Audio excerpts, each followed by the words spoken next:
Hey everyone, in this video, I'll walk you through every step to securely move your crypto to your Ledger Flex hardware wallet. So let's get started. First is you have to make sure that your Ledger Flex is fully set up. So you just have to connect it to your computer or phone, then just open the Ledger Live application and make sure that the firmware and apps are updated. And then add the crypto account that you want to receive, like Bitcoin or Ethereum. So here's a tip. To add a crypto account, you have to go to Ledger Live, tap on Accounts, tap on Add Account, then select your crypto. For step number 2 is to get your wallet address.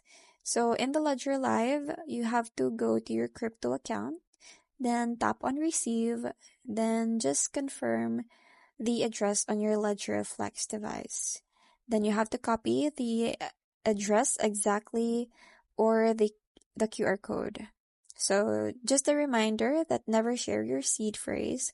You just have to copy the public address. Next, go to your crypto exchange or wallet where your crypto is currently stored, like Binance, Coinbase, or Kraken. Then from there, select the crypto, then tap on withdraw or send. Then you just have to paste your Ledger Flex per receiving address, then enter the amount that you want to send, and choose the correct network. Let's say, for example, the ERC20 for BTC. Then just confirm and complete the transaction.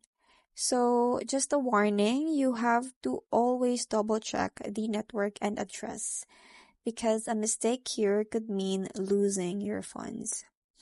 Now, once sent, then you just have to wait for the blockchain to confirm your transaction.